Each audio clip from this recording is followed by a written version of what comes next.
So what in the name of holy hot dogs is going on over there? Joining me now to discuss, Kentucky Republican Congressman on the House Rules Committee, the one and only Thomas Massie. Let's get sassy with Massie.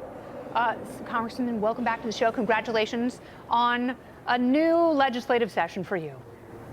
Well, thank you, Kennedy. It's already become exciting, as you pointed out. We just took 24 votes now on the floor of the House. Used to, under Democrats, it would take like 20 minutes to vote because there were these stupid proxy votes. Now we're having 2-minute votes in the House of Representatives. So things are already working better in spite of some of the characters.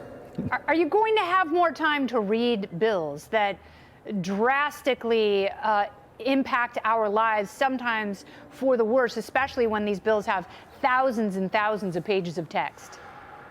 Absolutely. That's one of the reasons I sought out and got on the Rules Committee. This is the committee that for the last 10 years has regularly suspended the 3-day rule that's supposed to give us 3 days to read a bill. So I'll be able to help keep them honest by being on that committee.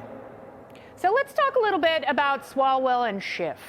I think if you have any questions about members of the House Intel Committee and they are suspect, then maybe keep them off such a sensitive committee. A lot of Republicans tend to agree with that point of view, and I'm sure a lot of liberty-minded people who are not necessarily partisan, they think that these two people might in fact be compromised and untrustworthy. But Ilhan Omar, she's the other one who has been kicked off the Foreign Affairs Committee right now, but that may go to a full House vote. Do you see enough Republicans blocking that vote and keeping her on the Foreign Affairs Committee, and how do you feel about that?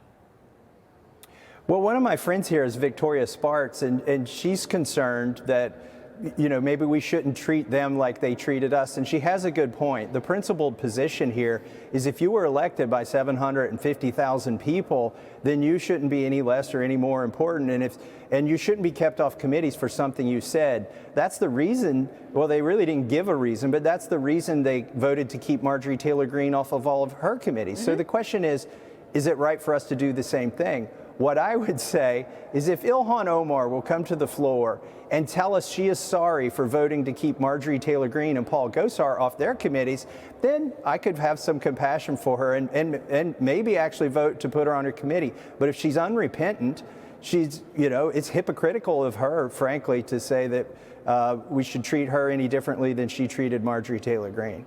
Well, and I also think that she has a big problem with some of the anti-Semitic comments that she has made in the past, that she has not done a bang-up job of disowning, walking back, or apologizing for. And, you know, there's a lot that she has said and implied that I think is unbecoming for a congresswoman. So let me push back. Please. Let me push back a little bit on that. We do have a First Amendment here, and it's particularly protected for members of Congress. And you know, I really don't think you should be kept off of a committee for something you've said. But again, Ilhan voted to do that to Marjorie, so unless she repents, I think she's going to get the same thing. Yeah, so let's talk a little bit about that debt clock. No one likes to look at it, Congressman, but you will not let them avert their eyes. Tell me about the portable debt clock that you have been wearing. You are, in fact, the Flavor Flav of Congress. Let's see it. Let's get a close shot of that. Look at that. So $31 trillion. That is our national debt. Thomas Massie designed this. I know Anna Paulina Luna, she is desperate for one. When are you going to market and sell these to some of your colleagues and perhaps to some of us lay people?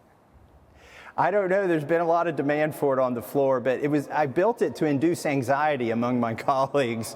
You know, everybody's somewhat concerned about the debt, but I don't think they have enough urgency about it. My wife said, if you wear that to Congress, they'll think it's a bomb. And I said, it is a bomb. The debt is a bomb. It's going to go off at some point. So, yeah, it's copper roof flashing is the case.